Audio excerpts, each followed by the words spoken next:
കണ്ണൂർ ജില്ലയിൽ 8 എയ്ഡഡ് സ്കൂളുകൾ പൂട്ടിയതിൽ ജില്ലാ വിദ്യാഭ്യാസ ഉപഡയറക്ടർ വിദ്യാഭ്യാസ മന്ത്രിക്ക് റിപ്പോർട്ട് നൽകിയിട്ടുണ്ട്. 8 സ്കൂളുകളും പൂട്ടിയതിന് കാരണം വിദ്യാർത്ഥികളുടെ കുറവാണെന്നും സർക്കാർ നടപടിക്രമങ്ങൾ പൂർത്തീകരിച്ചാണ് സ്കൂളുകൾ പൂട്ടിയതെന്നുമാണ് റിപ്പോർട്ടിലുള്ളത്.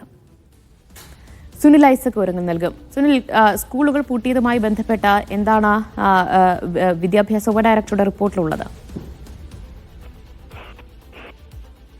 LDF സർക്കാർ അധികാരത്തിൽ വന്നതിന് ശേഷം കണ്ണൂർ ജില്ലയിൽ മാത്രം 8 പൊതുവിദ്യാലയങ്ങൾ അടച്ചുപൂട്ടിയെന്ന വാർത്ത മീഡിയ വണ്ണാണ് പുറത്തു കൊണ്ടുവന്നത്. ഈ 8 വിദ്യാലയങ്ങളും എയ്ഡഡ് സ്കൂളുകളായിരുന്നു. ഈ സ്കൂളുകൾ പൂട്ടിയതുമായി ബന്ധപ്പെട്ടുകൊണ്ട് പിന്നീട് വിദ്യാഭ്യാസ മന്ത്രി ഒരു റിപ്പോർട്ട് തേടിയിരുന്നു. അത് ജില്ലാ വിദ്യാഭ്യാസ ഓഫീസറോടായിരുന്നു റിപ്പോർട്ട് തേടിയത്.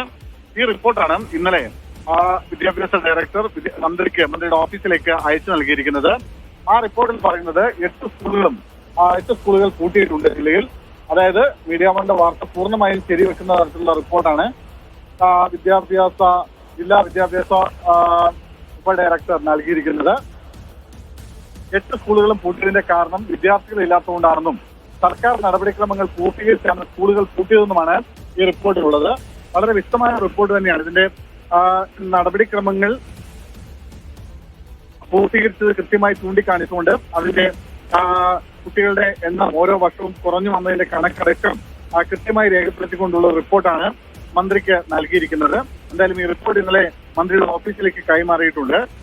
കഴിഞ്ഞ ദിവസം മന്ത്രി മാധ്യമങ്ങളോട് പറഞ്ഞത് സർക്കാർ അറിയാതെയാണ് ഇത്തരത്തിൽ സ്കൂളുകൾ അടച്ചുപൂട്ടിയതെന്നും മാത്രമല്ല ഈ അടച്ചുപൂട്ടിയ സ്കൂളുകൾ തുറക്കേണ്ടി വരുമെന്നും മന്ത്രി പറഞ്ഞിരുന്നു. എന്തായാലും ഈ റിപ്പോർട്ട് മന്ത്രിയുടെ ഓഫീസിലേക്ക് നൽകിയിട്ടുണ്ട്.